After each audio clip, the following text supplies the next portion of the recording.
Oh, this is dangerous now. Now we're creeping up on 10. Again, I've been studying this for months. I'm doing my videos in a day. Well, this year anyway. Okay, number 10.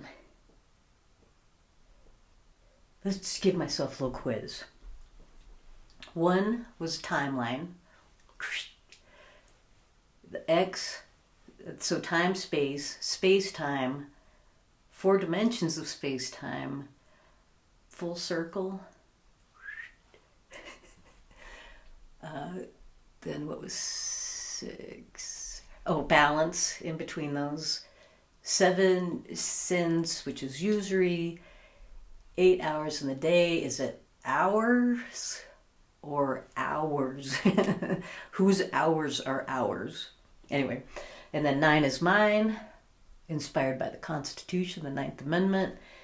And then 10, I've just broken down this into 2 blocks that I'm going to call frameworks, because that's going to lead me into next year's lessons, which is the framework that I want to understand for you, so that I can help teach you about the framework that you're getting every day that maybe we don't even know about it.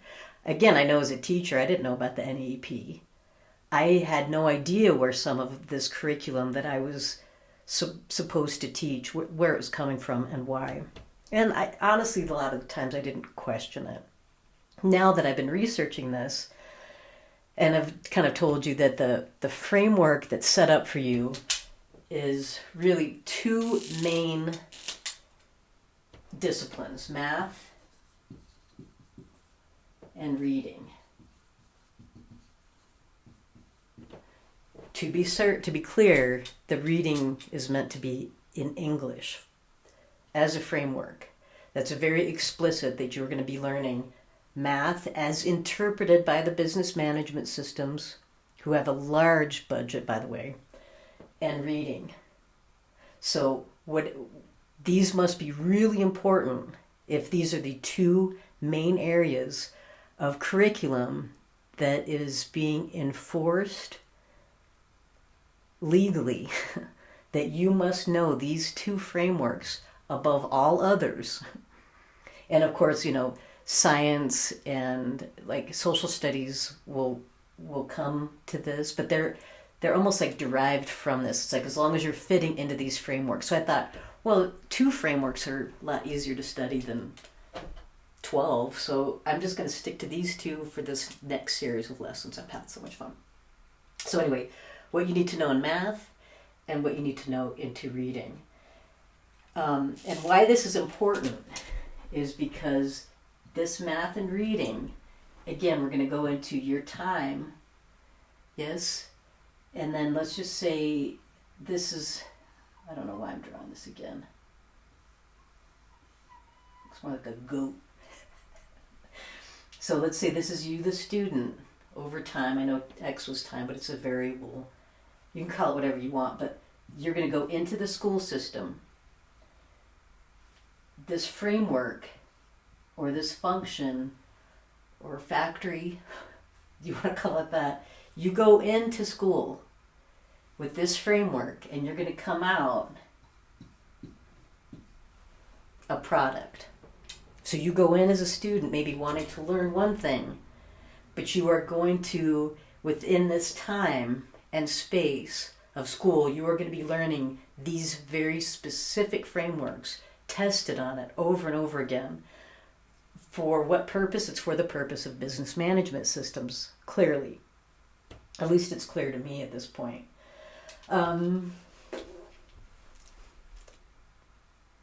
Okay. All right, we'll just call it good for there. Setting up a foundation. Going to move on to the framework. Now, because it's December, I like 11 and 12, but 11, I just like to think this is just my own little world, my little parallel lines. Yeah. And then I was trying to think about what, besides what you get into school, because that's going to lead me into really more of iSchool, which is you taking more and more of a command over your own education. I don't really see a way out of this right now. So if you say, well, what's the alternative? And again, I just want to stress people who say, well, I don't like what you have to say about school, or, I don't make people very happy with these conversations. Not intentionally, but I don't think people want to hear this. Anyway, where was I? Let's just call it good for there. So 1 through 10, and then we're going to build up a foundation, a framework, so that ideally you can come up with your own. Oh, I know what I was going to say. So when people say, like, okay, so you complain about education. We don't like it either, for whatever reason, or I love education, or, whatever conversations I get into. But I do notice that when somebody says, well, what are you going to replace it with? That's a dangerous question, because if you already don't like the framework you're in, the institution that you're in, by even asking that question, what you're saying is, then I need you to replace my life with some other framework or structure. Which, again, isn't helping you. It's just saying you're going to go from one framework to another, especially when the money and the business management system has been so consistent for the past 150 years. Why would business managements ever want to change? It's working for them. And it's doubling down now, and it's becoming harder and harder on students, more profitable for business management systems. I'm going to just keep repeating this stuff because it's hopefully it'll kind of sink in. And when it does, sit down. I've got a plan. I've got a wicked solution to wicked. Well, it's not really a wicked solution. It's not. It's actually really calm and tame. But what I was saying is you can't. I don't see a way out of this. This isn't going to change. But I do see a way through it, so that you can take this framework and everything. Like, I think about this tangent line here, which is the tangent conversations I have. That tangent line is what I've been thinking about is you can't bypass this, but you can kind of go around the circle. You can kind of bend the curve a little bit is kind of my new motto. It's not bypassing the system. You can't. It's like paying taxes, right? It's going to happen. Well, at least some of us pay taxes. It's going to happen. However, within this system, the more you understand it, the more you're going to be able to bend the curve or work within this system that will ultimately help yourself. Oh, I'm just going to get better. I know I'm struggling. No, I'm not. Well, maybe in the videos. It's so much better with live people. I can just talk to small groups, but this is a different boat. But I'm getting better. All right.